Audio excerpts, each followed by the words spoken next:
menyebarkan berita, membuka cakrawala. Semua bertaut udara di gelombang semesta. Oke, selamat pagi pemirsa podcast RRI Sibolga. Pagi ini kita bersua kembali dan kami akan menjawab pertanyaan dari netizen yang menanyakan tentang apa itu yang namanya investasi politik. Dan sebelum kita menjawab dan membahas hal tersebut, jangan lupa Anda nanti bisa share, komen, dan subscribe tentunya ya di podcast RRI Sibolga kali ini. Dan baiklah pendengar dan pemirsa, di studio podcast RRI Sibolga sudah hadir narasumber kita yang nanti akan berbincang-bincang mengenai investasi politik. Beliau adalah seorang akademisi dan juga pengamat politik. Nah, siapa lagi kalau bukan Bang Hendra Saputra. Ya Bang, siap. Selamat pagi Bang. Pagi Bang Is. Ya. Kabar baik ya? Alhamdulillah. Sudah ngopi ya? Ya, tadi sudah ngopi nih, ngopi kedua Nah, ini. sekarang ayo kita coba, kita seruput lagi kedua kopinya. lagi nih. Ya, biar asik. Luar biasa ini. Saya Bang Is kalau Gimana? satu hari minimal 2 gelas kopi. Oh gitu ya? Ya, harus Nah, masuk dia. Kalau begitu sebelum kita mulai tentang bicara tentang investasi politik, disapa dulu pemirsa Boleh. podcast RRI Sibolga. Baik, selamat pagi pemirsa podcast RRI Sibolga. Saya hadir di sini, sebuah kebanggaan, sebuah terobosan baru nih di RRI membuat sebuah acara seperti ini. Saya pengen bagian dari edukasi kepada masyarakat, pendengar, dan saya yakin nilainya positif nih, Bang. Oke. Ya, dialog kita ini nanti. Ya, sekaligus ini menjawab pertanyaan netizen nih. Boleh. Ya, Bang Indra ya. Nah, sekarang kita mulai. Apa sih yang dimaksud dengan investasi politik? Ya, jadi ketika pelaku politik menyatakan ingin berinvestasi di politik, maka bahasa investasi itu kan tentu ada sebuah aset atau ada sebuah bentuk harta kekayaannya yang harus dimasukkan ke dalam. Jadi investasi politik juga ada pembiayaan. Ya. Ada 2 kategori, apakah dia berinvestasi masuk dalam struktur politik menjadi pengurus partai dan yang lain, atau memang dia berinvestasi hanya sebatas ikut sebagai calon anggota DPR misalkan, atau peserta pemilu yang notabene-nya sebagai anggota legislatif. Nah, kalau dia berinvestasi dalam struktural, maka biasanya ini menyangkut karir politik.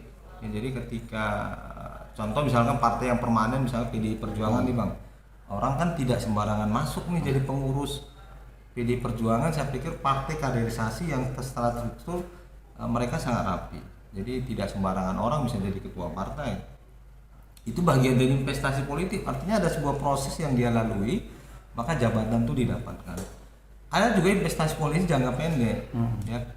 Saya pikir hampir seluruh partai politik semua boleh masuk, karena persoalannya kan proporsional terbuka, ya kan. Dalam konteks bahwa partai ini juga mau terpilih ketika ada keterwakilan masyarakat yang punya popularitas tinggi, kemudian juga dia baik dan kemungkinan bisa terpilih menumpang di partai kita. Tentu secara tidak langsung partainya juga akan menjadi terkenal kan gitu. Nah, investasinya partai melihat figur mana yang pas. Jadi masyarakat yang menumpang juga akan lihat partai mana yang bisa saya jadikan sebuah investasi. Ketika saya menentukan partai A, peluang saya bisa nggak di situ. Ini kan faktor investasi juga. Jadi kembali ke ranah logistik atau pembiayaan. Jadi berhubungan dengan investasi, tentu harus ada yang dia terima.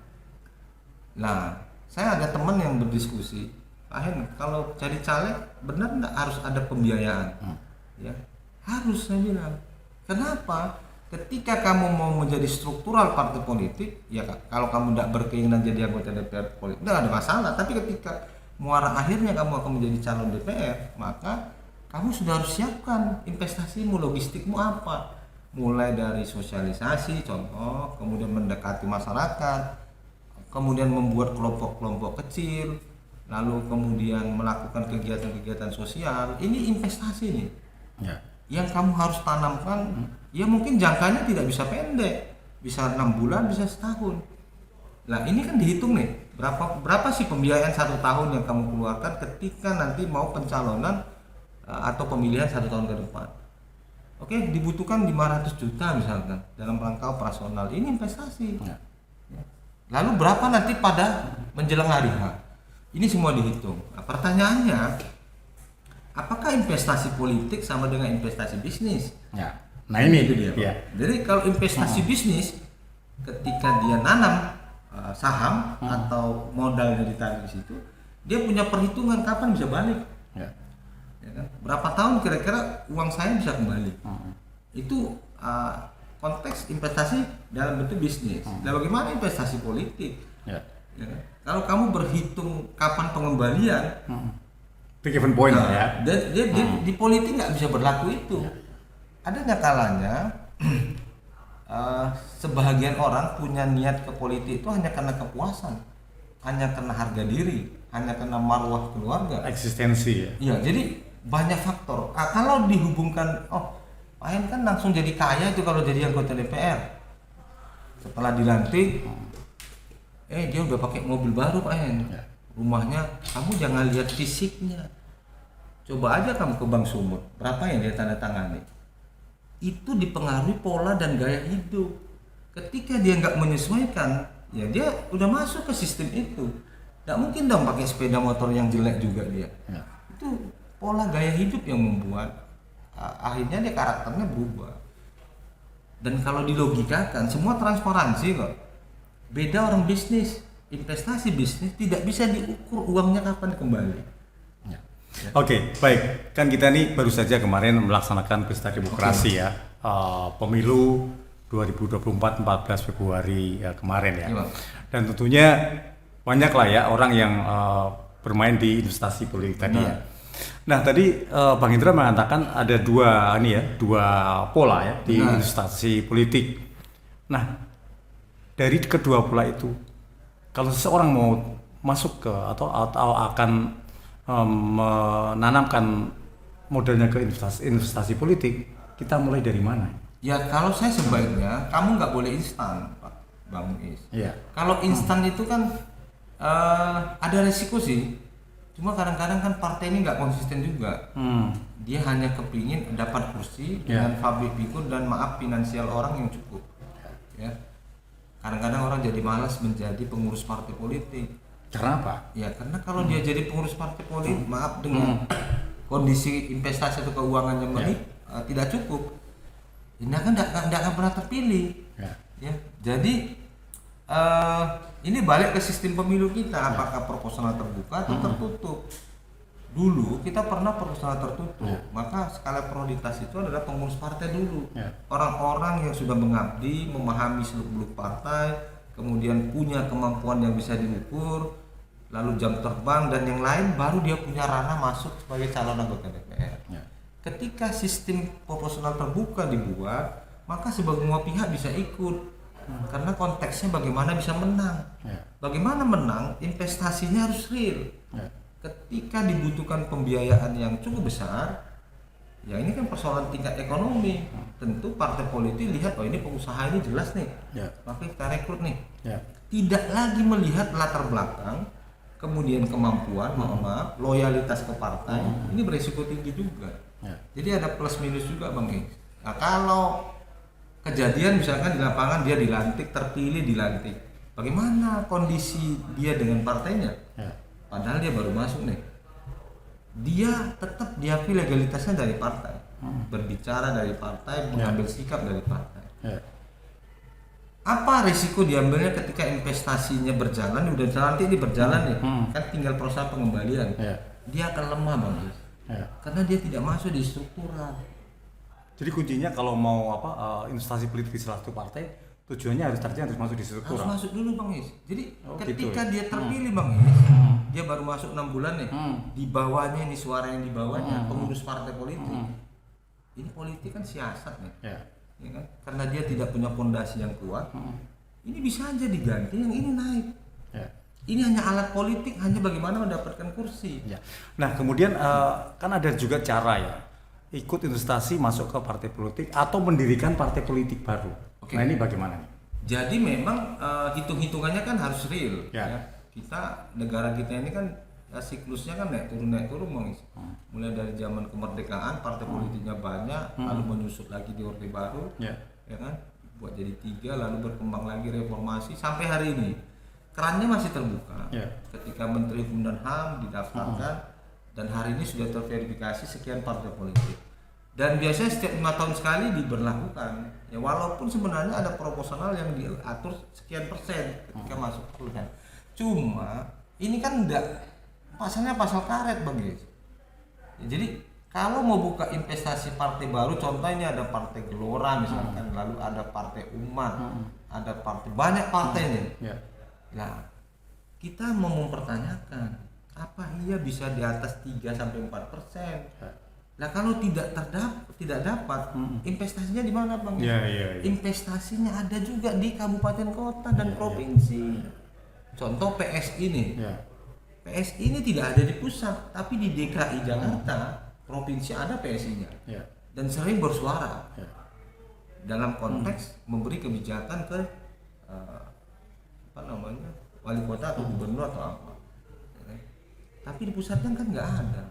Jadi kalau menurut saya sangat naif juga ketika bermain di tingkat kabupaten kota provinsi, untuk ukuran ke pusatnya nggak ada, salurannya nggak ada. Nah, jadi boleh sih investasi membuat partai politik. Apakah ada kontribusi? Saya pernah pengurus partai juga Bang Is, sekitar 15 tahun yang lalu. Ketika calon anggota DPR terpilih menjadi anggota DPR, maka ada kontribusi ke partai. Dulu saya dikenakan sekitar 10%. Jadi contoh harus ada kewajiban 1,5 juta setiap bulan, dipotong gajinya. 1,5 juta per bulan, ya kan? Dikali berapa anggota DPR? Ini kan jadi investasi lagi nih ke partai politik. Itu satu. Yang kedua, setiap partai politik yang mempunyai kursi di DPR ada uang dibayarkan negara, pembiayaan partai politiknya. Jadi dihitung berdasarkan suara. Berapa suara kali sekian, itu juga uang. Maka sebenarnya berbisnis di politik itu juga sangat menjanjikan. Maka seperti dulu kita lihat ada Pak Abu Rizal Bakri, sekarang masih ada Pak Surya Paloh. Dan rata-rata saya pikir investasi politik identik dengan investasi bisnis. Kita pahami bahwa tokoh-tokoh nasional itu juga rata-rata punya industri bisnis masing-masing. Nah kemudian ini ada yang mengatakan bahwa untuk berlaga ataupun berinvestasi di politik itu harus populer dulu atau harus kaya dulu. Nah dari mana nih? Maksudnya kans untuk berhasil peluang di investasi politik. Jadi tergantung, saya pikir lihat medannya, medan atau di mana dia berada. Jadi saya pernah kasih perumpamaan kepada masyarakat, ada sekitar berapa orang terkumpul. Ini ada satu amplopnya isi 1, ini ada amplopnya isi 5. Ini amplop 1 calonnya kamu kenal. Ini amplop isi 5 kamu nggak kenal calonnya. Kita hadapkan ke masyarakat. Ini fakta nih. Kalau ada 5 ibu-ibu, saya pastikan 5-5-nya menyenangi ini. Walaupun dia nggak terkenal, tapi ada uang. Karena nilainya lebih besar daripada ini. Sementara ini yang sudah bergelut di partai politik, dia hanya kemampuannya 1. Nah, ini kan persoalan nih Bang Is. Ya kan? Lalu timbul pertanyaan, berarti harus ada uang banyak nih. Ngapain kita ngurus partai bermasyarakat? Kalau uang kita sedikit, tidak akan menang. Ini polemik nih. Tetapi sebenarnya masyarakat ini kan dibagi beberapa kelompok. Tidak semua juga, kan ada pemilih-pemilih cerdas. Statementnya jelas, tetap logistiknya harus ada. Saya katakan tadi sederhananya 1 dengan 5. Harus ada loh.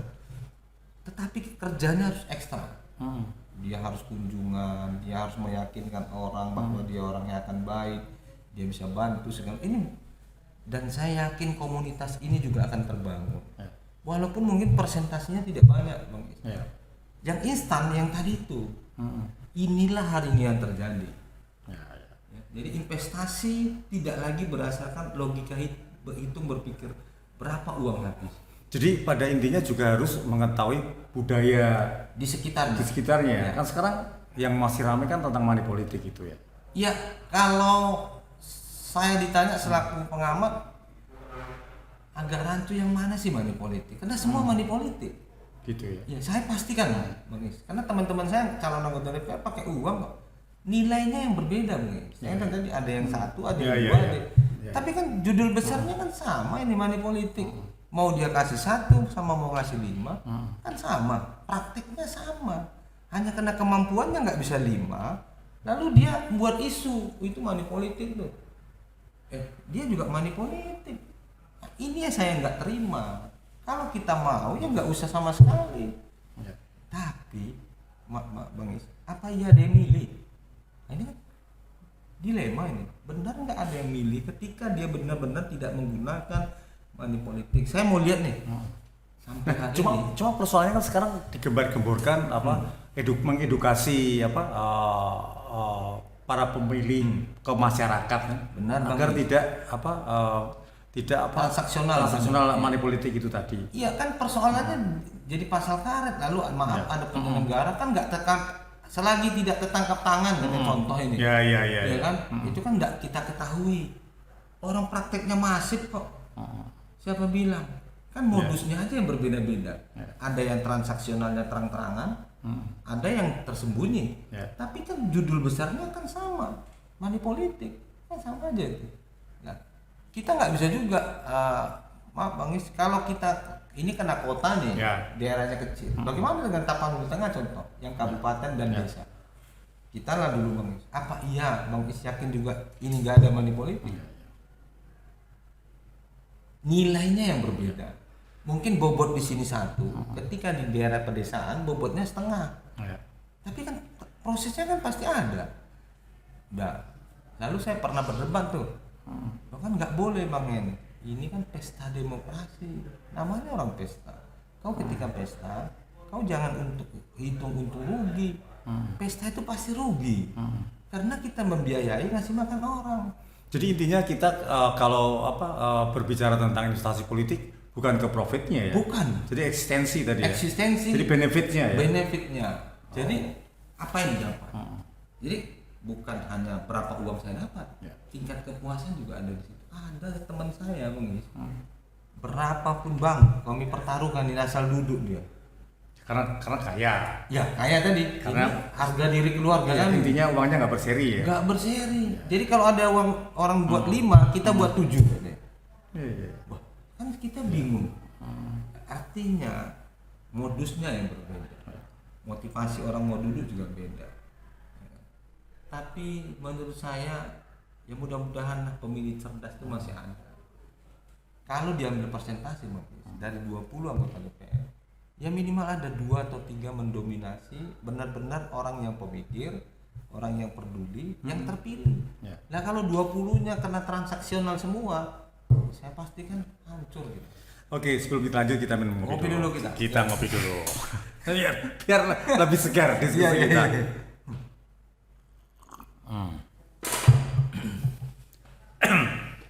Oke Bang, dan baik. Maaf nih pendengar dan pemirsa podcast RRI, semakin seru perbincangan kita dengan salah seorang yang sudah populer di Sibulka Tamteng ini. Beliau adalah akademisi, juga pengamat politik dan sudah juga pernah berinvestasi di politik ya. Pernah berinvestasi di politik. Nah, kita lanjut kembali pendengar dan pemirsa podcast seri Sibulka. Nah tadi kita sempat menyinggung tentang berinvestasi di partai politik. Oke, Bang. Nah, bagaimana dengan kan sekarang ada sistem juga ke independen ya, politik independen seperti DPD. Nah ini kalau berinvestasi di independen tidak di partai politik, apakah juga sama? Untuk tingkat risiko kalau mencari keuntungan, kalau untuk mencari eksistensi tidak masalah, no problem ya. Tapi kalau untuk mencari profit itu tadi.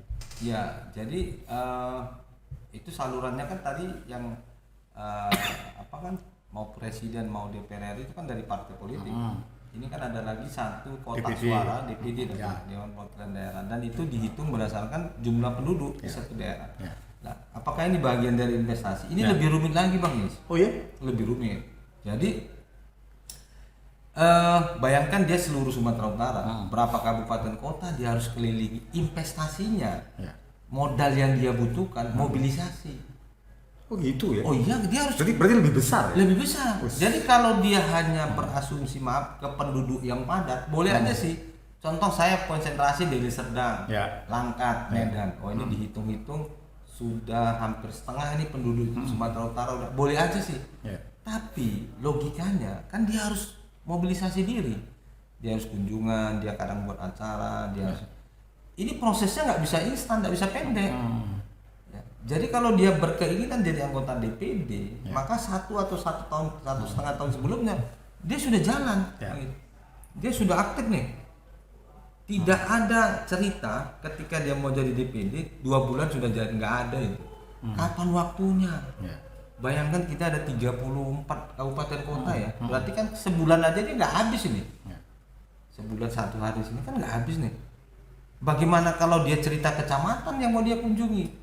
Nah, tren yang terjadi, Bang Is, saya lihat untuk DPD ini dia menjadi public figure. Contoh, ada saya kenal namanya Bung Dedi Iskandar Batubara. Ini teman saya di waktu ber-KNPI dulu. Waktu itu saya ketua KNP Sibolga, beliau sekretaris KNP Provinsi Sumatera Utara. Kita udah berteman. Latar belakang dia pengurus Al-Jamiatul Wasliyah. Dan hari ini beliau kebetulan pengurus wilayah ketua Al-Wasliyah Sumatera Utara. Dan masih anggota DPD hari ini. Dan mencalon kembali. Mencalon kembali. Dari diskusi kami beberapa tahun yang lalu sebelum mencalon beliau, dia membuat skenario bermainnya di ranah organisasi. Dia masuk struktural Al-Wasliyah. Al-Wasliyah dijadikan alat kendaraannya untuk turun ke lapangan. Alhamdulillah berhasil. Karena secara tidak langsung dia terbantu dengan struktural organisasi. Dia menumpang dengan kapasitas dia calon DPD, tapi strukturnya sudah ada. Ya mungkin dia tinggal bantu organisasinya. Selesai itu.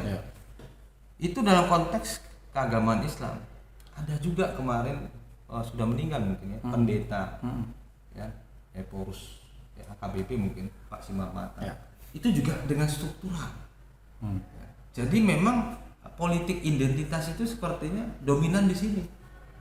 Dia harus segmen. Nanti mungkin ada dari Muhammadiyah misalkan, ketika dihitung jumlah Muhammadiyah se-Sumatera Utara sekian, memungkinkan gitu. Itu lebih cepat. Atau dari organisasi profesi. Ya, ada yang bergelar notaris misalkan dengan teman-teman notarisnya, atau ada yang dokter, atau profesi pecinta lingkungan, banyak. Jadi tidak bisa mandiri. Intinya Bang Is, investasinya harus ada. Ya, baik dalam bentuk finansial maupun tenaga dan pikiran. Jadi ini komplek nih, jadi nggak bisa ada uang tapi dia malas jalan, sama aja. Karena harus bertatap muka dia. Itulah beda DPD ini. Ya kan? Kalau DPR RI nggak ada persoalan, tapi kalau DPD orang mau lihat mana orang. Karena yang dipilih juga sedikit. Ya, ini paling berapa orang sih anggota DPD kita yang menjadi calon? Ya kan? Saya nggak tahu, mungkin sekitar berapa itu. Nggak sampai 40-an mungkin. Yang diambil nanti 5 atau 6. Kira-kira seperti itu. Nah, kemudian ini tadi kan cerita normatif tentang strategi untuk berinvestasi ke politik. Nah, sekarang kalau kita berbicara tentang peluang dan juga hitung-hitungan, itu lebih enak di investasi politik atau di investasi bisnis? Jadi ini berbicara tidak di eksistensi ya. Kalau eksistensi otomatis kan kayak kita buang uang lah kalau eksistensi. Jadi fakta menarik kita harus akui bahwa seluruh pelaku politik maupun tingkat nasional dan daerah pasti pelaku bisnis. Gitu ya. Sudah pasti, Bang. Jadi punya duit dulu ya intinya ya. Artinya gini, Bang. Dia punya fungsi yang ganda. Setiap pelaku politik pasti pelaku bisnis. Contoh saya katakan ketika dia punya jabatan sesuatu di partai politik atau jabatan di luar partai politik, maka akan mengikut bisnisnya walaupun tidak nama dia atau kroninya atau yang lainnya. Kita bercerita itu aja dulu. Kenapa? Dia berada di kekuasaan. Ketika berada di kekuasaan maka regulasi dan yang lain-lain dia bisa terobos atau minimal dipermudah dan yang lain. Jadi maaf, saya pernah telusuri harta kekayaan masing-masing calon misalnya, termasuk ketua partai politik. Rata-rata profilnya pengusaha. Ya. Jadi dia boleh berpolitik dulu sambil berinvestasi. Justru dengan jabatan politiknya investasinya bisa aman. Karena apa? Ketika dia jadi ketua umum partai politik, maka perangkatnya akan ada di bawah, ada anggota DPRD, semua ada. Jadi sudah punya jaringan. Jadi bagi ini uniknya nih, segelintir orang memang tidak mau ribet. Dia tidak akan mau pusing ketika terlibat di partai politik. Dia hanya investasi sumbang dana aja, Bang Yes. Dia tidak mau distruktural. Jadi dan partai itu pasti punya. Ketika partai ini butuh untuk sesuatu, maka donaturnya sudah ada. Dari mana? Dari pelaku usaha yang terkoneksi dengan kepentingan partai politik. Bukan tingkat nasional aja, di daerah juga gitu kok. Bolak-balik ribut, ini izin usahanya nggak jelas, perusahaannya ini nakal contoh, tapi nggak ada persoalan tuh. Karena dia berlindung di kekuatan politik tadi yang identik dengan kekuasaan. Nah, jadi saya pikir dua sisi mata uang lah ya. Silakan mau yang mana dulu? Silakan dipilih ya. Ya, jadi ada orang memang nggak mau ribet dia. Susah berpolitik nih. Tapi kalau dia nggak masuk ke ranah, cuma tingkat resiko maksudnya resiko nggak berhasil. Ya, saya pikir kan tergantung. Makanya kan ada dua pilihan Bang Is. Apakah masuk secara struktural atau hanya sebagai donatur. Kalau dia hanya membantu-bantu kan tingkat risikonya nggak terlalu tinggi. Terus keuntungannya apa kalau hanya membantu-bantu donatur? Setidaknya dia tetap punya koneksi, hubungan yang baik. Untuk bisnis ya? Oh iya, ketimbang dia ada hubungan. Ya kan? Dan ini biasa saja sih. Transisi kepemimpinan itu kan 5 tahun sekali. Mohon maaf, saya pernah terlibat di proses pilkada di Sibolga. Itu pasti ada pihak X yang donatur berkumpul dalam bentuk kepentingan dia nanti untuk investasi 5 tahun. Ketika terjadi ganti pemimpin, ketika dia nggak masuk ke ranah itu nantinya disulit karena usaha dia lagi berjalan. Setidaknya dia tidak masuk secara struktural, tapi dia membantu secara pribadi aja. Kira-kira seperti itu. Tapi harus dituntut berinvestasi juga, Bang. Gitu. Mau nggak mau. Jadi pelaku usaha juga dituntut juga harus masuk ke ranah kekuasaan. Itu yang terjadi. Nah kemudian nih, apa yang menjadi dasar ilmu yang mestinya dikuasai oleh seseorang yang mau masuk ke investasi politik? Ya. Jadi kalau sekarang sih agak semu, Bang. Agak semu gini. Sulit kita menganalisis apa sih standar mau jadi pelaku politik. Sulit. Jadi standarnya apakah karena banyak uang, apakah memang standar karena memang dia punya kemampuan berpikir dan pintar. Jadi agak sulit semu sekarang. Kalau dulu dalam konteks proporsional tertutup itu jelas. Ketika orang mau direkomendasikan menjadi anggota DPR, dia sudah harus berpartai dulu sekian tahun, pernah menjabat di sini, pernah organisasi ini, pernah ketua di sini, terukur. Dan ketika dia masuk ke parlemen, dia pasti pintar. Lah hari ini indikator ukurannya itu sangat semu. Kenapa? Orang hanya bisa dengan uang banyak, dalam waktu sesaat dia masih bisa anggota DPR. Tidak perlu berkarir, tidak perlu aku jadi pengurus partai segala macam, capek kali. Jadi seperti instan gitu ya. Jadi tidak ada rumusan yang pasti. Nah, tetapi saya sarankan kepada generasi muda yang hobi berpolitik, hobi berinteraksi, saya pikir masuk dulu lah ke ranah. Belajar dulu 5 tahun. Pahami dulu apa itu politik. Bagaimana siklus politik, bagaimana interaksi politik, bagaimana komunikasi. Banyak ini pelajaran. Pelajari 5 tahun, sabar dulu. Ketika sudah kita kuasai, sambil proses kita cari pembiayaan. Baru kita berinvestasi total. Saya pikir ini. Jadi ketika kita masuk, mudah-mudahan ada garis tangan terpilih, kita nggak jadi hanya pelengkap. Nah, Nah ini yang sekarang kadang-kadang yang menjadi persoalan untuk menanam investasi di politik kan perlu modal. Benar, Bang. Nah, itu modal dasarnya kan ada yang pinjem. Benar, Bang. Ada yang sudah punya modal sendiri. Ini kadang-kadang kan yang pinjem ini kadang-kadang kalau tidak sukses bisa stres nih. Kan banyak kan. Ya. Ini menurut abang bagaimana? Apakah pinjem atau modal sendiri? Sama-sama risiko kan? Jadi gini bang, ketika kita sudah masuk ke ranah politik, lalu ikut ke arena pertandingan, Ya. kadang logika kita bisa hilang. Gitu ya. Ya, karena nafsunya akan hadir. Spekulasi tadi. Ya, saya udah ingatkan teman-teman saya, Ya, ya. jangan sampai rumahmu habis. Karena ada asumsi saya harus menang terus. Sampai segitu. Iya. Berarti sama kayak gambling judi. Bisa aja. Maka jangan heran ketika investasinya pun habis. Dia jual tanah dulu, jual tanah lagi, jual sampai tinggal rumahnya. Lalu dengan gejolak sistem yang tarik menarik, ini kurang sedikit lagi nih. Ya. Harus 1.000 lagi kita jalankan. Uangnya kurang. Ketika logikanya sudah di bawah standar, maka rumahnya bisa dia jual. Oke, investasi berwujud yang hak miliknya. Bagaimana yang minjam? Nah, Kan gitu bang. ya. Ya setidaknya dia gadekan dulu lah, gadekan nih, oke? Atau dia pinjam buat perjanjian. Nah ini kan persoalan ini. Ketika dia minjam, orang yang memberi pinjaman kan harus ukur. Kau bayar pakai apa? Kalau melalui bank, mana ada bank mau terima nanti kalau aku terpilih? Nggak ada itu. Kau mau minjam untuk urusan apa? Berarti dengan personal biasanya ya. Ya kan? Oke lah, dia dapat bantuan nih pinjaman dengan usahanya ada kebetulan. Ini dipertaruhkannya nih. Jadi memang bang, investasi politik ini sulit diukur. Ya. Ketika dia menjadi politikus yang cerdas, bisa menghitung antara siklus keuangannya, saya yakin dia bisa. Tapi terkadang itu lupa. Maka sebenarnya pelaku politik ini harus ada orang di sekitarnya. Jadi ada konsultannya ya. Iya. Jadi kalau dia hanya berpikir sendiri, bukan cuma stres bang, Ya. semua terjual nanti. Ya.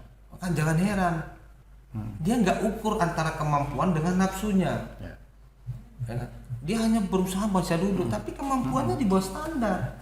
Ya, ya. Ya kan? Akhirnya ketika ini tidak tercapai dia bisa stres. Ya maaf, euforia yang selama ini dia turun ke lapangan di salam orang, Ya, Pak, ya, sehat ya, Pak. ya, Ini ya. udah seolah-olah dia udah bangga kali nih. Ya, ya. Wah, aku padahal masih 8 orang ya jalan-jalan. Kalau dia duduk suruh pidato duduk Pak, yang dia bayarkan kopi agak 10-20 ribu. Tapi euforianya dia seolah-olah sudah jadi pejabat. Akhirnya apa, nafsunya naik. Ya. Oh saya harus. Dia nggak ukur nih. Jadi terlalu percaya diri gitu ya. Percaya diri. Jadi sebenarnya kalau saran saya ya kepada teman-teman lah yang mau berpolitik, ikuti proses aja. Kalau masih muda umur 25, masuk dulu. Saya justru berpikir ketika kamu di atas usia 30 baru kamu masuk parlemen. Ya. Bukan saya bilang yang Ya. muda itu tidak Ya, energik, ya, ya. Boleh sih. Kamu tidak akan mampu ketika kamu masuk, kamu nggak memahami ranah politik. Karena di DPR hari ini bang, bukan belajar di situ, action kerja. Ya. Ketika dilantik, diambil sumpah, kamu udah melekat anggota DPR. Proses belajarnya kapan? Ya nggak ada belajar, langsung kerja. Tapi kalau anak muda yang sudah given lah, sudah mapan, Ya, misalnya dari kultur dari orang tua, Oke. dari keluarga yang sudah memang keluarganya politisi gitu, oke. Ya nggak ada masalah bang. Yang persoalannya bang, yang tidak punya ya kan. background. Ya, dia oke, ada orang uangnya banyak bang. Dia hanya targetnya bisa duduk. Ya. Bayangkan ketika dia habiskan uang bayar orang misalkan sampai 700 misalkan, lalu habis banyak, Ya. dia nggak masuk lagi. Ya, ya. Dan ada pula yang protes. Bekerjanya di mana nggak pernah diurusin. Ya, ya. Targetnya apa? Bukan karena kedudukan gaji dewannya, tidak. Dia hanya mencari nama, saya udah anggota DPR nih.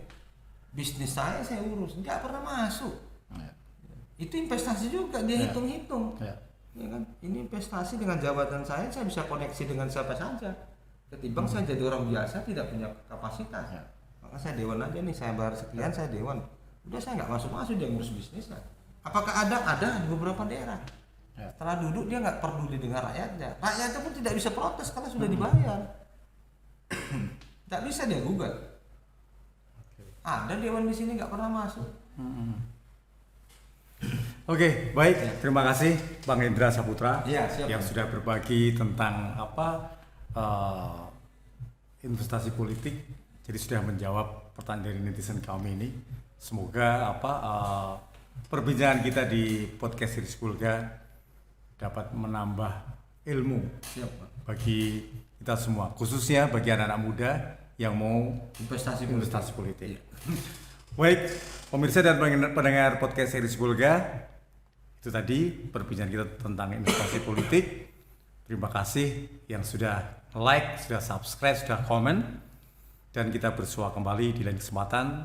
Saya bersama Bung Re dan Bung Roni sekali lagi mengucapkan terima kasih. Bang Indra, terima kasih ya. Ya, sama-sama. Sebelum kita berpisah, kita lanjut ngopi dulu Ngopi dulu kita. Ya. sebagai salam persahabatan. Ya. Dan kita akhiri perjumpaan kita kali ini. Terima kasih. Ya, Bang, sama-sama. Ya, selamat. Kita Indonesia sesungguhnya